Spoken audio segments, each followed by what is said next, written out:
Robertson. Mr Speaker, well, here we are again in the House debating a piece of tax legislation and wondering what might have been. What might have been if the government had actually said, here's the opportunity. A tax bill's come up and we're going to take the opportunity to do what the minister said at the start of his speech, to have a tax system that's fair, that's simple and easily understood with very few exceptions. If only that were what we were debating tonight, Mr Speaker, because once again, we have a piece of legislation from the government that goes a little way in a couple of areas to improve the situation, but does not do that to the extent that anyone who came to the committee and made a submission, I believe, would think was sufficient. Sorry, I'm just very experienced, or not a new member anyway. He knows that he doesn't stand rudely like that. Mr Speaker, as I was saying, what could have been with this bill is that we could actually have gone down the path of creating that fair system. And the irony of the minister's comments is that, as I will address in a few moments, there are in fact a large number of new exceptions being created by this. So he stands up in the House in a speech and says, we're all about a fair system with very few exceptions, and the bill actually creates a series of new exceptions, in large part to deal with legislation that has only recently been passed by this House, Mr Speaker. What I would like to have seen in this bill was some focus around the fairness or unfairness of multinational tax avoidance. It came up in the committee's discussions as part of the issue which I'll come to in part 2 around GST on online purchases and the unfairness that has in fact been created for New Zealand retailers. This could have been the opportunity. The government sat on its hands, as it has for the last 8 years on this issue, plaintively waiting for a multilateral solution, which is part of the solution, but completely failing to do what it could do in New Zealand to make sure that every company pays its fair share. Because the people who are coming home from work, listening to this debate, pay their fair share of taxes. The companies, the small businesses, the retailers who came to our committee pay their fair share of taxes. So why shouldn't the large multinationals do the same? But that opportunity was not taken up in this bill, Mr Speaker, and speaks volumes for what the reality of the government's commitment to a fair tax system where every person pays their fair share is. So what we did get, Mr Speaker, were in large part a discussion about the changes around the resident land withholding tax and also around the changes for GST on cross-border services and intangibles. And they are the two parts of the bill that I'm going to focus my comments on today. Firstly, on the resident land withholding tax, I do want to come back to this issue of exactly what it is that we've, the committee looked at and decided to make some changes to. And the first of those is around the definition of an offshore person. Because in the first two pieces of legislation that were part of the government's package to do as little as it possibly could do to manage the huge housing crisis that we have, particularly in Auckland, was to create the Bright Line test. And as my colleague Stuart Nash has said, the Bright Line test, Bill English brought it in, didn't know what the impact was going to be. We finally dragged out of officials that they think they'll make about $5 million.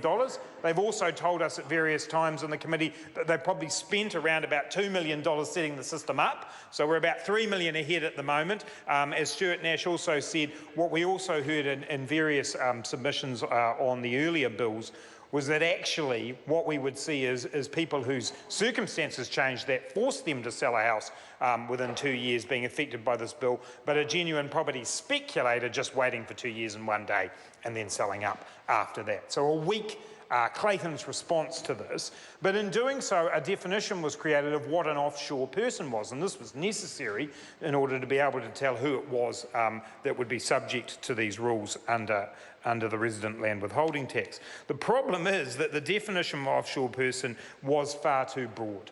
And that was eventually acknowledged by the government after a series of submitters. In fact, just about every submitter who came to the committee, all of the large accounting firms, small accounting firms, virtually everybody came and said, this system that you're setting up here is going to be too complex, it's not going to work, the compliance costs are going to be such that it'll actually shut out some people who we might actually want to be coming here and developing properties. So there are a series of changes proposed by the committee around the definition of offshore person, but it seems very strange to me, Mr Speaker, that we're amending legislation we only passed months ago. And that really came to fruition in the question of the need for a bank account requirement for offshore persons. And all manner of issues were raised with us in our submissions about this, around the practical difficulties of this. We talked about non-resident seasonal workers. We talked about people who had already been through the anti-money laundering processes in New Zealand, who had already done the work that was required of this. There were already exemptions available for non-resident suppliers of remote services from the requirement to have a bank account. All of these issues were actually raised when the original legislation went through, and yet here we are, we find ourselves amending that legislation only a mere matter of months later. So, Mr Speaker, on that count, I do agree with Jamie Lee Ross that the Select Committee did I know, that's the second time in my whole parliamentary career I've done that too, is agree with Jamie Lee Ross, but this is the second time, and it's because the Select Committee did actually do a good job of identifying those issues that there were with the bank account requirements and coming up with some changes on those.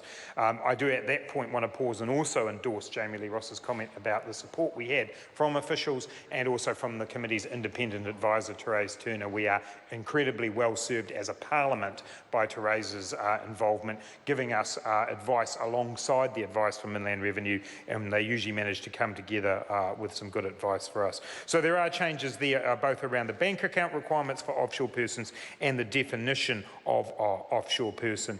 But I think what this highlights, Mr Speaker, is the way that the government has gone about addressing what is a significant issue in terms of housing in New Zealand. And we've heard in the House in the last couple of days the government attempt to minimise the issue about affordability of housing in Auckland. We had Nick Smith say that housing's never been more affordable in Auckland than it is today. A statement greeted with appropriate derision by anybody who actually lives in Auckland when you're living in a city where the income to house purchase ratio is now 9 to 1, or 9 to 1 the other way with house prices to income. That is out of control. There's 40,000 houses short, and the best that the government can do is a tinkering around with this bright line test. It's pathetic, it's hopeless, it's only going to bring in around $5 million a year, and we now have yet another piece of legislation amending the amendments to try and make it make sense and be possible for those who have to administer this to do so.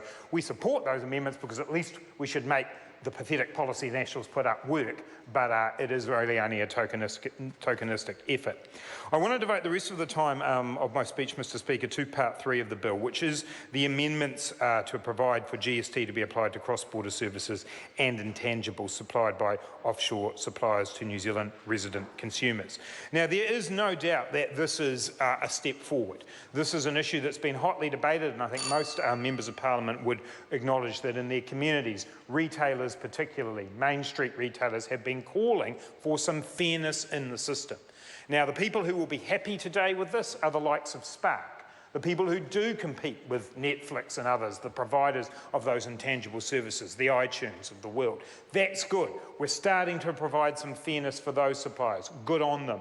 But it wasn't easy to listen to the submissions of people like Retail New Zealand who came to the committee and said, why won't you extend that same fairness to us and to our members, to the people who actually get out there and sell that? How crazy is it that an e-book is now got this GST applied to it, but the hard copy book doesn't? Same thing, same book, but it's not been applied fairly. How ridiculous is that, Mr Speaker? And in the end, it's because the government just couldn't get the hard work done.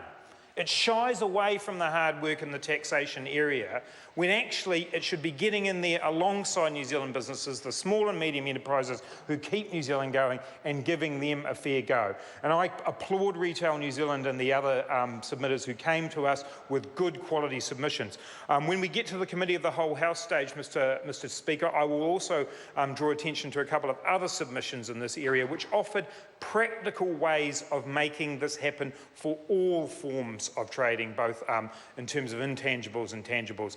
We had a previous speaker, Jamie Lee Ross, say it was too difficult. It's not. We had submitters come to us to tell us exactly how it could be done and done efficiently, and we will raise those issues in the Committee of the Whole House. So, Mr Speaker, we will support this bill. It is once again a series of timid steps by the National Party when they actually could be coming to the House with legislation that does create a fair and simple tax system where everybody pays their fair share. That should be the goal of the House, and I hope we will see tax bills that do that in the future.